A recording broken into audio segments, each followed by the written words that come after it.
Bismillahirrahmanirrahim. Qala al-musannifu rahimahullah wa nafa'ana bi ulumihi fid dharain amin ya rabbal alamin. Babun fi takrimil mar'ati wal ihtirami bi insaniyatiha. Adapun ini yaitu bab di dalam menjelaskan memuliakan perempuan wal ihtirami dan menghormati biinsaniyatiha dengan kemanusiaannya al-mar'ah. Artinya bab ini menjelaskan tentang bahwa perempuan itu juga mulia dan pantas untuk dihormati. An Abi Hurairah, diceritakan dari Abu Hurairah radhiyallahu anhu qala, berkata ia Abu Hurairah, qala bersabda Rasulullah oleh utusannya Allah sallallahu alaihi wasallam, akmalul mukminina, adapun lebih sempurnanya orang-orang yang beriman apanya? Imannya ahsanuhum, yaitu sebaik-baik dari mereka itu al-mu'minin, apanya? Khuluqan, akhlaknya. Wa khiyarukum, dan adapun pilihan-pilihan dari kamu semua, khiyarukum, yaitu lebih bagus-bagusnya. Kamu semua linisa igim, kepada istri-istrinya,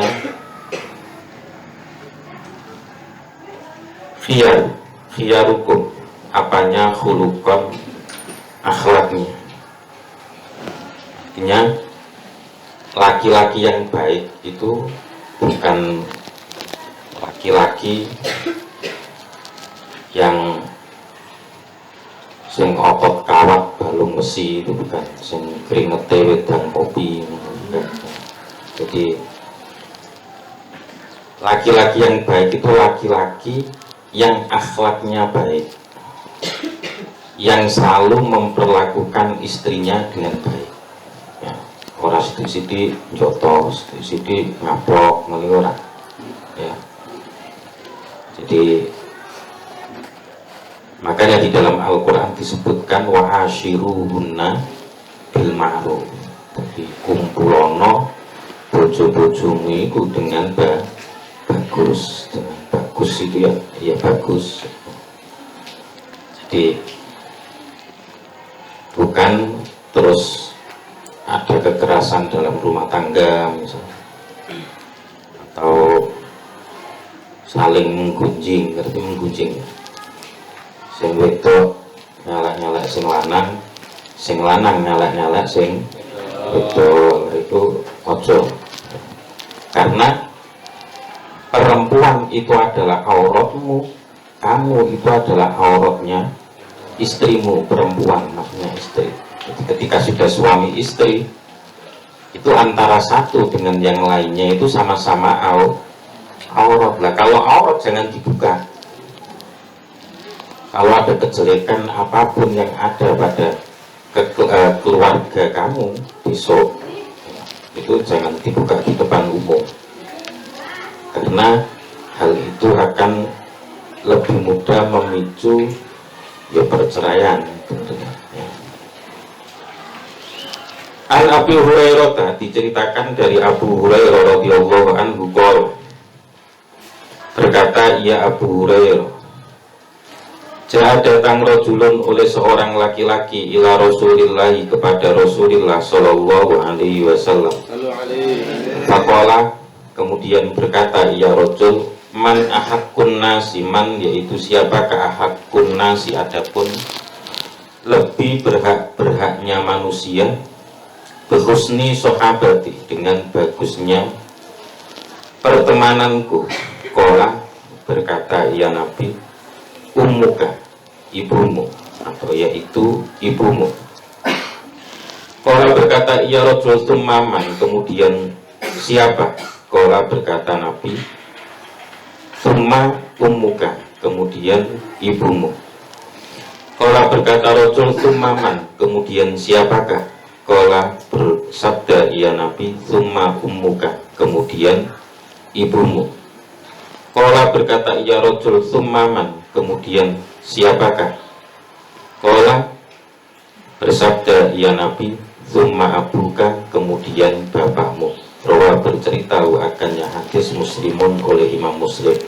Ini juga menunjukkan betapa mulianya seorang perempuan ketika dia itu menjadi ibu. Ya, ibu-ibu kami itu artinya apa? Di dalam memuliakan orang tua itu lebih didahulukan memuliakan ibu dibanding apa? Bapak. Makanya di sini disebutkan Kanjeng Nabi itu menjawab ibumu itu sampai tiga kali. Artinya kalau kamu itu besok sudah berkeluarga, punya istri, punya anak, pas lebaran biasanya kan ngerantang orang tua. Jadi kalau kamu itu ngerantang ibu kamu, bapak kamu itu satu, maka ibu kamu harusnya tiga. Kalau kamu itu memberikan sarung sama bapakmu satu, maka kamu harus memberikan rok sama ibumu tiga. Dua gitu. Nah kalau langsung jadi satu gimana ya, monggo terserah. Artinya ibu itu lebih dihormati daripada ayah. Ya mergo karena apa ya, alasannya banyak sekali. Yang namanya bapak itu kan biasanya ya nggak begitu ngurusi atau upen sama anak-anaknya. Yang ngurusi dari kecil itu adalah ibu. Kamu itu waktu masih kecil sekali, masih lahir, itu kalau nggak ada ibu mungkin ya terus ono pengumuman inna lillahi wa inna ilaihi raji'un. Makanya banyak kalau ibu kok sampai jahat, ya innalillahi juga. Makanya oleh Allah ibu itu dikasih kasih sayang kepada anak itu lebih dibanding dengan yang lainnya. Nah kalau sampai ada ibu kok buang anaknya di tempat sampah, dia teman-teman mergo itu orang beres. Makanya santri jangan seperti itu, ngerti-ngerti dua anak isopo gak ngerti, ya akhirnya diguak yang tempat sampah, dirubung semua kan medeni musake ya. Itu juga manusia. Makanya kasih sayang ibu kepada anak itu lebih besar.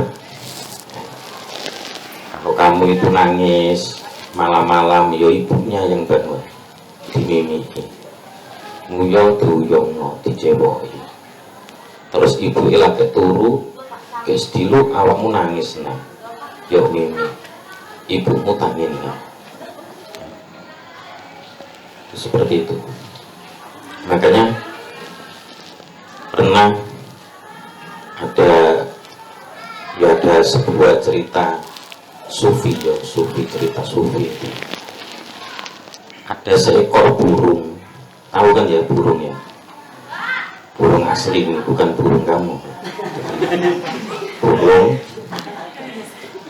Ada burung itu dia nggak bisa terbang, ada burung nggak bisa terbang, bisanya cuma jalan-jalan terus. Karena sering jalan-jalan, suatu saat dia itu menemukan telur dan dia paham, oh ini telur burung. Jadi burung nemu telur burung. Sama dia, kalau telur ini saya rami, saya angkremi, ini bisa jadi anak. Kalau bisa jadi anak, sudah jadi anak, nanti dia akan bisa terbang. Tidak seperti saya yang tidak bisa terbang. Akhirnya tersebut itu diangkremi sama burung yang hanya bisa berjalan tadi. Setelah 15 hari, 20 hari, akhirnya burung ini netas. Terus ya jadi manuk juga. Ibu mau manuk ora iso terbang, anaknya ini dia sadar kalau dirinya itu burung. Tapi lama kelamaan dia sadar, kok saya nggak bisa terbang. Anaknya juga nggak bisa terbang karena apa? Ibunya tidak bisa ngajari anaknya terbang, dan anaknya itu juga nggak tahu caranya terbang itu gimana. Tapi si anak burung ini adalah anak yang pandai bersyukur. Dia tidak pernah menyalahkan ibunya. Dia selalu bilang alhamdulillah. Coba kalau nggak ada ibu saya, nggak mungkin saya dilahirkan di dunia, dan nggak mungkin saya bisa menikmati alam dunia seindah ini. Wes ayem nade, yo aku kok. Paling ya konconane karo ayam, karo kucing ngono iku. Wong burung itu isone cuma mlaku. Sampai dewasa dia itu semakin yo aslinya ya burungnya itu juga apa namanya ya menderita. Dia melihat burung-burung lain semua bisa terbang, sementara dia hanya bisa jalan-jalan.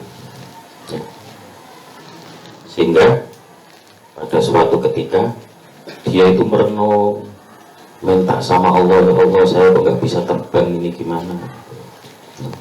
Tapi dia sama sekali nggak pernah menyalahkan ibunya. Kekurangannya itu selalu dia syukuri, masih alhamdulillah. Alhamdulillah ya Allah, seandainya ibu saya nggak ngambil saya waktu saya jadi telur, mungkin saya tidak akan menjadi burung. Masih untung saya menjadi burung daripada diinjek burung terus mati. Ini anak itu harusnya demikian itu. Karena seandainya misalnya kamu itu merasa pas lahir itu metu-metu jadi anak wong kere, jadi anak wong kere kepengen nopo-nopo ora iso. Koncone do motoran, HP-nya api-api, awakmu ora iso tuku. Itu jangan pernah menyalahkan orang tua. Ya, karena orang tua juga nggak pernah memilih punya anak kamu itu, nggak pernah milih. Ya Allah, saya minta anak seperti ini, terus muncul awakmu. Nggak pernah memilih. Kamu juga nggak pernah memilih. Orang tua harus ngerti dikai karo Gusti Allah gitu aja. Kita harus mensyukuri itu semua karena masih untung kita itu bisa hidup dan diperlihatkan oleh Allah dengan apa? Alam yang indah ini. Apapun kekurangan kita, apapun kekurangan orang tua kita, itu kita harus bisa mensyukuri itu semua. Ya alhamdulillah, walaupun wong tuaku itu miskin misalnya, tapi tidak miskin kasih sayang, selalu menyayangi saya. Kemana-mana saya dipikirkan, kemana-mana selalu bersama. Neng ladang ya digendong, nek wong sugih kemana wong kantoran kan ora. Awakmu ditinggal karo baby sister, dadi awakmu ora dadi anake wong iku mau, malah dadi anake baby sister. Mulane yo harus disyukuri ya, itu orang tua itu seperti itu. Pernah lagi ini ada ceritanya Siti Aisyah. Siti Aisyah itu pernah melihat sendiri ada seorang ibu itu berbohong sama anaknya, sampai Aisyah itu menangis. Pada suatu ketika ada seorang ibu itu gendong anaknya yang masih kecil, terus gandeng anaknya yang agak bes, seperti sing siji gendong, sing siji gandeng, maksudnya itu digendong karo digandeng lah. Bapak ini di mbok karo ceritanya itu pokoknya orang bapak ini. Terus ketemu Siti Aisyah jaluk sodako, akhirnya dikasih sama Siti Aisyah. Ketika dikasih satu bungkus makanan itu terus ditawarkan anak sing no gendongan dibungke, anaknya yang digandeng itu disuruh duduk. Kemudian ibu tersebut itu buka bungkusan itu, kemudian nyuapin anaknya nggak mau. Bu, sampai kan belum makan dari tadi. Udah, saya sudah makan lah, enggak. Selama ini saya nggak pernah melihat ibu makan. Udah, ibu aja dulu yang makan. Enggak, ibu udah kenyang. Kira-kira ibu musim bubuk sing kaya ngono mau kan berbohong. Dia itu aslinya lapar, tapi dia tidak mau melihat anak-anaknya ini apa kelaparan. Mulane anaknya dhisik sing diuapi. Engko nek wis anake wis kenyang kabeh kok luwe baru ibu lho ngono iku awakmu kok iso bentak-bentak wong tuwa. Wong tenan nemen tenan wae. Orang tua itu seperti itu. Anaknya iki kan arep bodoh. Anak iku nek urung ditukake baju anyar-anyar, wong tuane urung tuku baju anyar. Anak ini dhisik. Apa-apa anak ini dhisik. Tanya anak piye? Ya anak ya dhisike awake dhewe seakan-akan itu enggak sadar kalau semua itu adalah hasil keringat orang tua, sing mbok nggo bendino, sing mbok pangan, ya, sing mbok suwek-suwek kadang mbok itek-itek, kadang mbok buang-buang, iku kabeh kok keringet wong tuwa. Lu keringet wong tuwa kok iso mbok buang-buang iku piye? Bajune tiba ning ngisor ngono semua njibokne. Lho iku lho keringet wong tuamu sithik sih. Sithik ngumpul ke sithik wong tuane kok ora ono wong tuane terus ngerti-ngerti kok duit 3 juta, 5 juta ora. 50.000, 10.000, 20.000 ditabung mbok tukake baju awakmu apa. Lho ngono bajune tiba ora dijikuk, masyaallah. Langsung ngebel nek mak. Kelambiku wis entek mak. Jawab kelambine. Jaluk kudungnya, jaluk sarungnya, itu harus kamu pikirkan hal-hal seperti itu. Itu orang tua, ya. Nah kalau kamu kepingin anakmu itu mau menghormati kamu harus pandai menghormati orang tua. Jadi, nek kepingin dimulyakno anak, awakmu kudu iso mulyake wong tua. Dari kapan? Mulai sekarang muliakan orang tua, hormati orang tua, ojo nyentak wong tua, nyentak itu membentak. Mana no nguring-nguring, mangan ora enak sithik wong tuane diuring-uring. Iki mangan apa to mak? Ini ngene. Lho memang wong tua itu pembantumu kan enggak ya? Maka kadang itu anak itu merasa bahwa orang tuanya itu adalah pembantunya. Apa-apa orang tua jajan saja itu minta diberikan orang tua. Aku mau semak tukak noa ini, maka imangan ya tukak noa ini kono. Kayaknya itu orang tua adalah pembantu anak-anaknya. Lah kalau sudah keadaannya seperti ini, iki mang tondo-tondo kiamat. Tondo kiamat iku piye? Wong tuwa anak dadi tuane wong tuwa ngerti tuan. Dadi sayite wong tuwa. Jadi sing kudune anak iku nurut karo wong tuwa, lho saiki sewalike. wong tuwa sing nurut karo anak. Mulane apa hormati orang tua. Nek awakmu kepengin uripe enak, uripe iku teratur, iku hormati orang tua. Ya hormati wong tua lanang, ya wong tua itu bapak, ya ibu lah. Menghormati ibu itu lebih.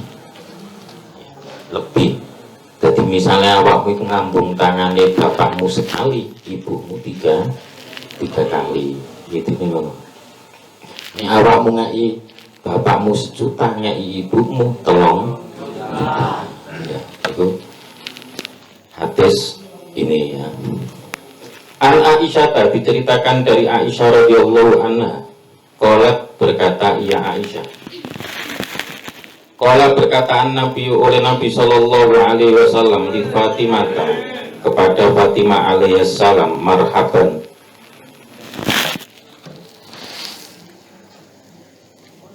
Bibnati, marhaban, selamat datang bibnati dengan anak perempuanku. Maksudnya itu menunjukkan penghormatan Kanjeng Nabi kepada anaknya, kepada perempuan. Anaknya itu anak itu kok, monggo anakku itu masya Allah ayune lah. Itu marhaban bibnati.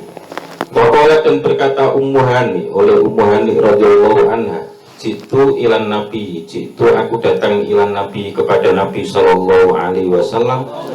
Waqala maka berkata ia Nabi, marhaban bi Ummi Hani, marhaban selamat datang bi Ummi Hani dengan Ummi Hani.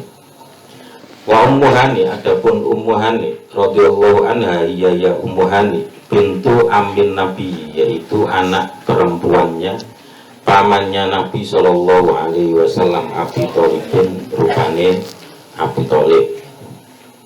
Wa iya, adapun ia Ummu Hani ukhtu Ali bin Abi Thalib, yaitu saudarinya Ali bin Abi Thalib karramallahu wajah.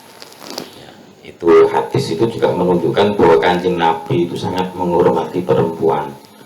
Ummu Hani itu orang yang mempunyai rumah ketika Kanjeng Nabi itu mau di Isra Mi'rajkan, kan terus dadanya dibelah. Belahnya itu adalah di belakang rumah Ummu Hani itu.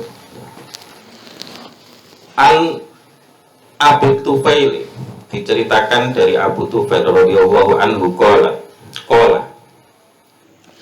berkata ia Abi Tufail, ra'aitu nabiyya, ra'aitu aku melihat an-nabiyya akan Nabi sallallahu alaihi wasallam, yaksimu, yaitu membagi, ia Nabi lahman akan daging bil ji'ronati, di ji'ronah.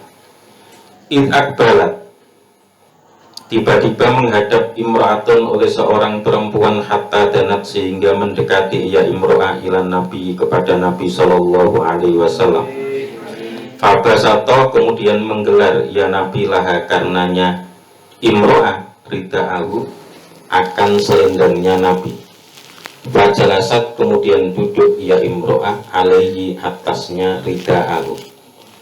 Jadi ada Kanjeng Nabi itu pas di Ji'ronah. Ji'ronah itu tempat apa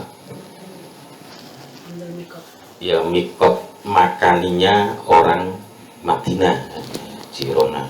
Jadi ketika mau haji, mau ihram, itu niat ihramnya di situ, pakai pakaian ihramnya juga di situ lah. Kanjeng Nabi itu pas bagi-bagikan daging, tiba-tiba ada seorang perempuan terus sama Kanjeng Nabi itu digelar ke serbane. Ya kalau orang sekarang itu rida, ini ya jadi ini serban. Rida itu kain yang ditaruh di pundak, itu namanya rida. Ya, digelar karo Kanjeng Nabi, kemudian mempersilahkan perempuan tersebut untuk duduk di situ. Aku itu maka aku berkata, man hiya, iki Abu Tufail ya, man yaitu siapakah ia, adapun ia imro'ah. Faqalu, maka berkata mereka itu sahabat, hadhihi adapun ini imro'ah ummuhu yaitu ibunya Nabi, allati yang ardoat yang menyusui ia allati akannya Nabi. Rawa bercerita akannya hadis Abu Dawud oleh Abu Dawud. Wahia adapun ia imro'ah Halimatu Sa'diyatu yaitu Halimah As-Sa'diyatu murdiatun Nabi ialah perempuan yang menyusui Nabi Sallallahu Alaihi Wasallam. Ya adapun ia Halimah bintu Abi Dhu'aibin yaitu anak perempuannya Abi Dhu'aib. Wasmuhu Abdullah bin Haris. Adapun namanya Abi Dhu'aib Abdullah yaitu Abdullah bin Haris bin Sa'din bin Bakar bin Hawazin. Ternyata perempuan tersebut adalah ibu susunya Kanjeng Nabi. Jadi begitu menghormatinya Nabi kepada ibu susuannya, yang beliau itu disusuin kan nggak lama ya, orang kok terus sampai besar gitu. Orang menyusu itu kan ya paling lama kan ya 2 tahun atau setahun, tapi begitu menghormatinya Nabi kepada ibu rodoknya itu sama ibunya ya. Jadi sampai ridaknya Kanjeng Nabi itu yang seharusnya ada di pundak itu digelar sama Kanjeng Nabi untuk menghormati ibunya, untuk menghormati seorang perempuan. Artinya hadis-hadis ini itu menunjukkan bahwa perempuan juga patut dimuliakan, patut dihormati. Itu seperti itu. An Anas radhiyallahu anhu, diceritakan dari Anas radhiyallahu anhu qala, berkata ia Anas, ro'a melihat an-Nabi oleh Kanjeng Nabi Sallallahu Alaihi Wasallam an-nisa'a akan perempuan-perempuan wasibyana dan anak-anak kecil mukbilina hal keadaan berhadap-hadapan. Qala berkata ia rawi hasibtu aku menyangka annahu akan bahwasanya Anas qala yaitu berkata ia Anas min urusin dari sebuah pernikahan. Faqala maka berkata Nabi Nabi Sallallahu Alaihi Wasallam mumsilan hal keadaan menghormat. Mumsilan itu menghormati. Jadi Kanjeng Nabi itu melihat ini mungkin terjadi ketika berada di pesta perkawinan atau pernikahan. Jadi cilik-cilik itu ngaduk kabeh karo ibu-ibu. Terus Kanjeng Nabi melu-melu menghormat seperti itu. Faqala kemudian berkata ia Nabi, Allahumma du Allah antum. Adapun kalian semua min ahabbin nasi yaitu setengah dari lebih cintainya manusia ilayya kepadaku. Qala berkata ia Nabi akannya Allahumma antum ila akhirih salah samirorin akan 3 beberapa kali. Rawa bercerita akannya hadis Al-Bukhari oleh Imam Bukhari. Wa mumsilan adapun lafal mumsilan aikoma yakni berdiri ia Nabi muntasiban hal keadaan jejak ihtiroman lagi memuliakan lil mukbilina kepada orang-orang yang saling berhadapan. Ini hadis ini itu aslinya menunjukkan kecintaan Kanjeng Nabi kepada sahabat-sahabat Ansor. Tapi diawali dengan melihat ya tradisi seperti itu. An Abi Hurairah radhiyallahu anha innam ra'atan soda bahwasanya seorang perempuan soda yang hitam kanat yaitu ada ia imro'ah takumul masjid, takumu yaitu menyapu ia imro'ah al masjid akan masjid. Wamatat kemudian meninggal ia imro'ah fafakodah maka kehilangan akannya imro'ah an-nabiyyu oleh Nabi Sallallahu Alaihi Wasallam. Maksudnya ada seorang perempuan yang hitam tapi kulitnya hitam, mungkin tonggone Bilal, mungkin Bilal bin Rabah. Bilal itu kan kulitnya hitam, jadi yang hitam-hitam kudu bersyukur ya. So, iya sapa ngerti dadi turunane Bilal, muadzin pertama kali yang ada di dunia Islam, dan mlebune ning swarga orang sing tombai rombo. Lho sapa ngerti sing ireng iku turunane Bilal. Kudu bersyukur, ya Allah, matur nuwun ya Allah, aku ireng, aku turunane Bilal. Ya lumayan.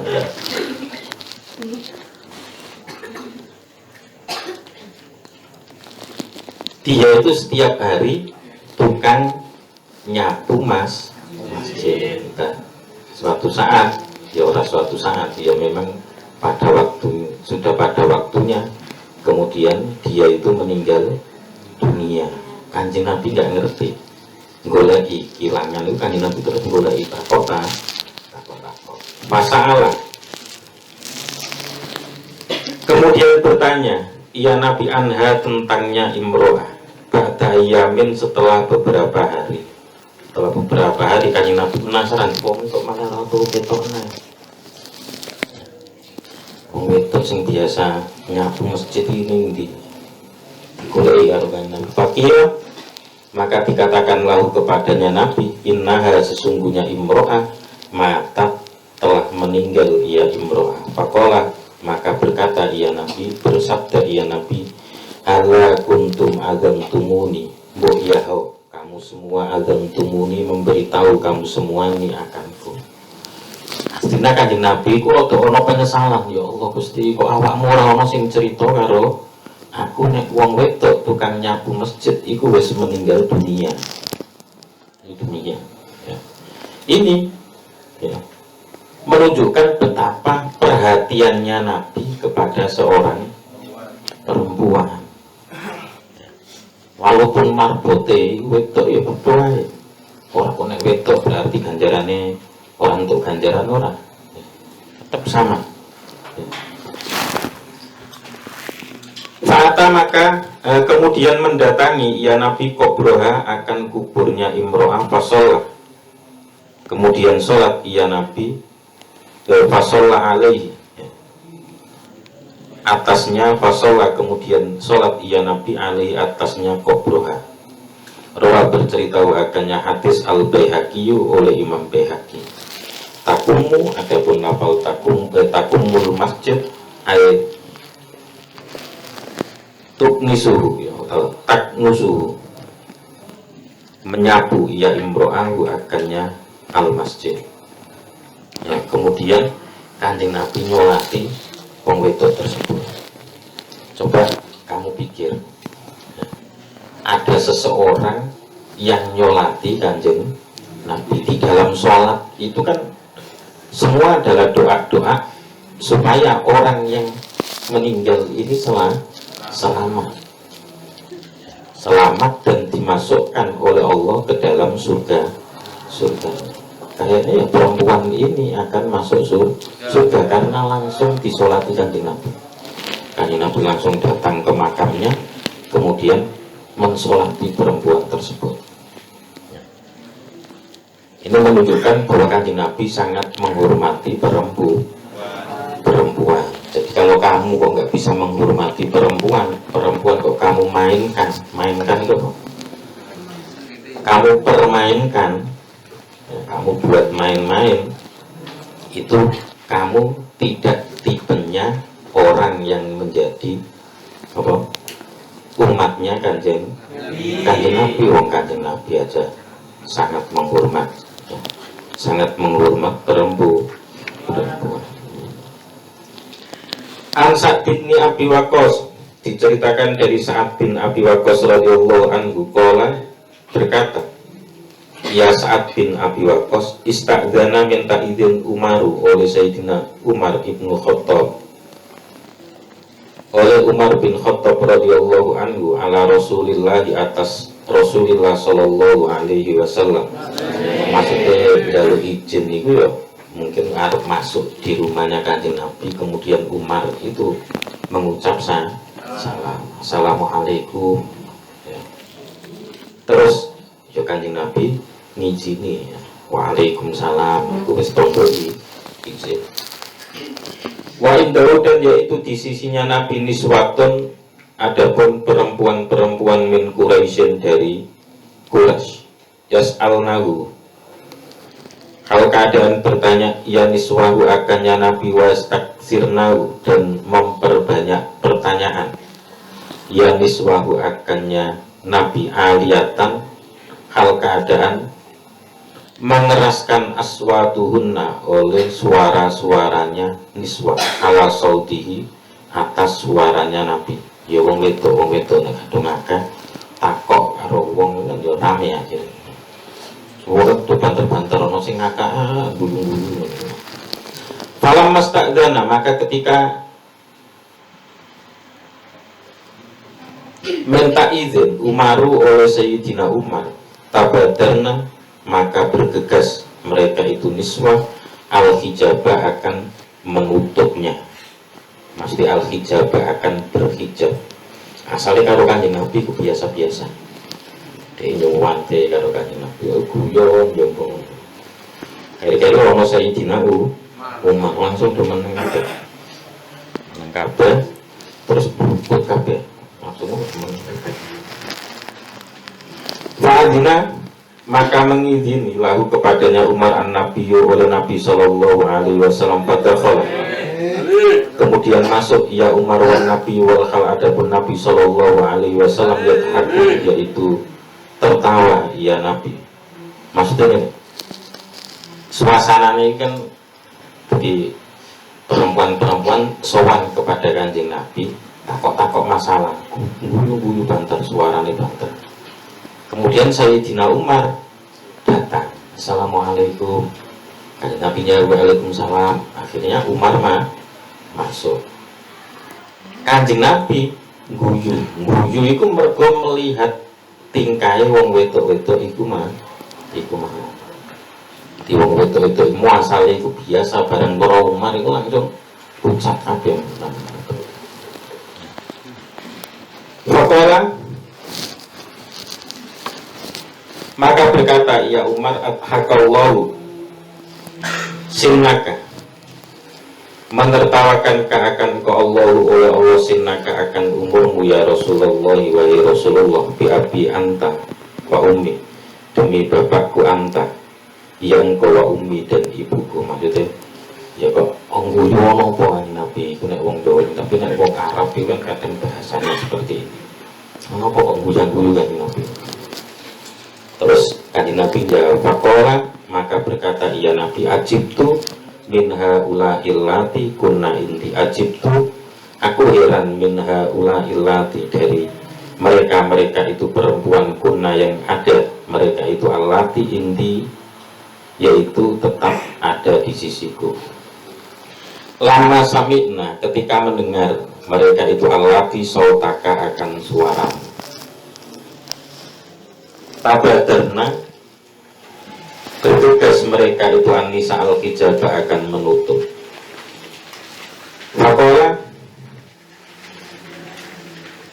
kemudian menjawab ya Umar, anta ahakku ayyahabna ya Rasulullah, anta adapun engkau ahakku, yaitu lebih berhak, ayyahabna,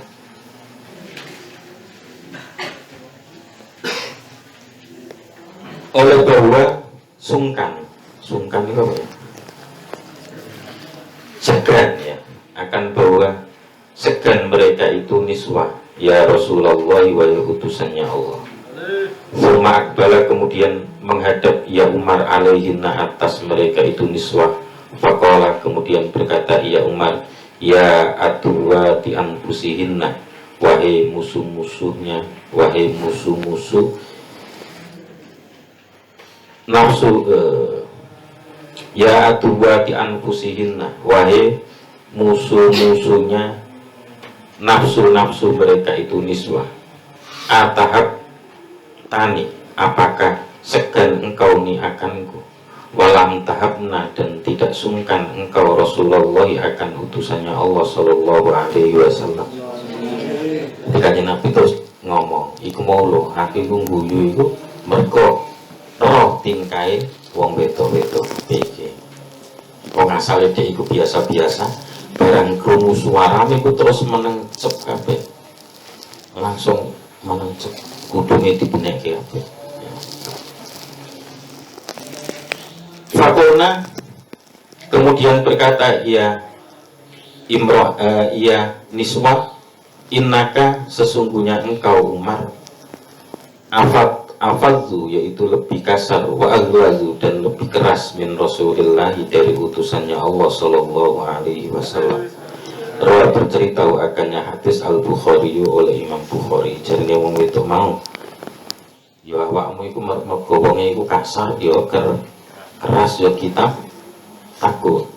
Mulane iku nek kepengen awakmu kepengen disenengi wong wedok, kepengen ngerapi wong wedok, iku aja ngetokke kasarmu, aja malah otot entuk-entuk-entukke. Terus awakmu swara mbok banter-banterke misal. Lho mau wong wedok iso wae.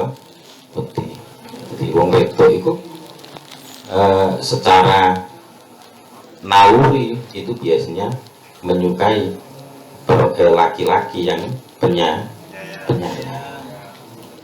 Nah, wong iku doire ketok keras ngono. Iki paling aku salah sithik jotos.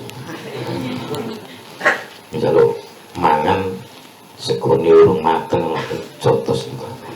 Jaluk kopi ora dadi jotos. Reti. Ya terus ora gelem ora apa. Jadi makanya perempuan-perempuan tersebut itu seperti lebih sungkan Sayyidina Umar daripada kanjeng Nabi. Mergo kanjeng Nabi ku wonge ya enak dijak ngobrol enak. Terus wonge itu ora keras. Ya. Sedangkan Sayyidina Umar kan kami sering mendengar ceritanya Sayyidina Umar. Ya setan wae ora wani papasan karo Sayyidina Umar. Umar kok wong wedok. Nah, ini awakmu kok wani yo. Hebat tenan. Jadi setan itu gak wani papasan karo Kanjeng Nabi. Jadi setan itu kok Kanjeng Nabi karo Sayyidina Umar. Setan itu anggere orang Sayyidina Umar lebih. Ya. Makanya masang foto-fotonya kiai itu ya diantaranya ngambil hadis itu, ngambil cerita itu. Jadi setan itu nek roh wajah Sayyidina Umar itu gak wani peti. Terus omamu itu nek diisi foto-fotonya ulama, ya foto setan itu enggan untuk masuk ke dalam rumah kamu mergo wedi. Wong iki kalau Sayyidina Umar wedi. Berarti kalau ulama ya wedi. Sayyidina Umar itu ya ulama pemberani.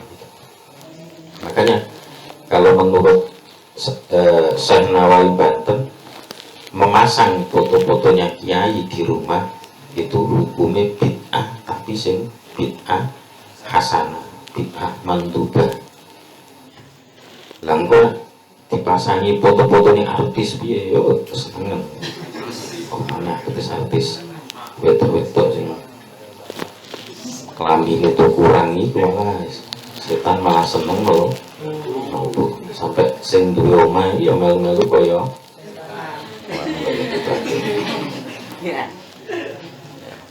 jadi seperti itu.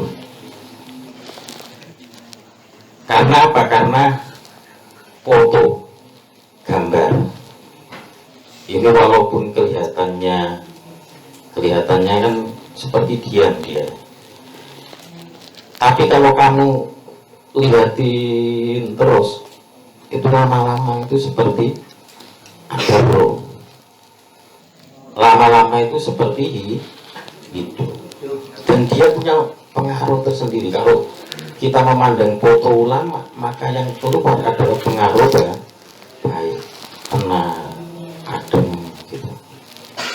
Itu ketika kamu itu yang kamu pasang itu foto-fotonya, misalnya yang perempuan itu foto-foto artis Korea misalnya, yang laki-laki artis Korea juga atau Cina, padahal kabeh ku iso-iso lanang, kabeh iso-iso wedok, kabeh sing dadi lah.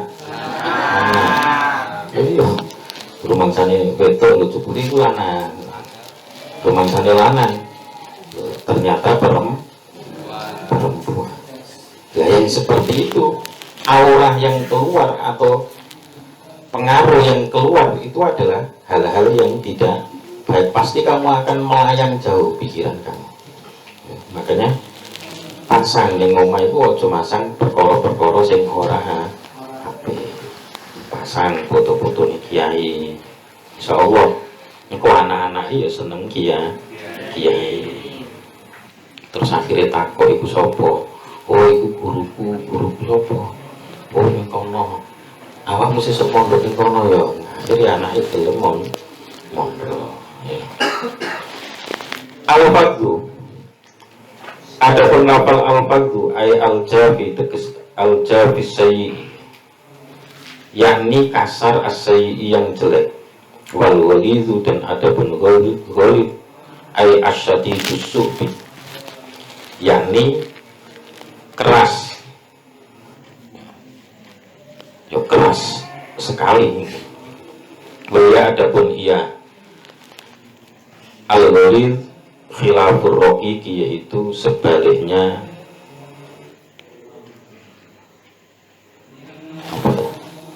keras lemas ya, al-latifi yang halus ya, maksudnya ya intinya nah, Sayyidina Umar itu wonge keras kasar, mulane wong-wong wedok mau do wedi.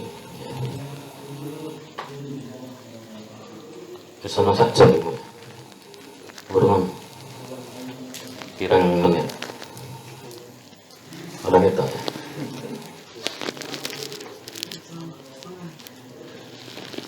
Babun nisa'i wallahu a'lam bishawab.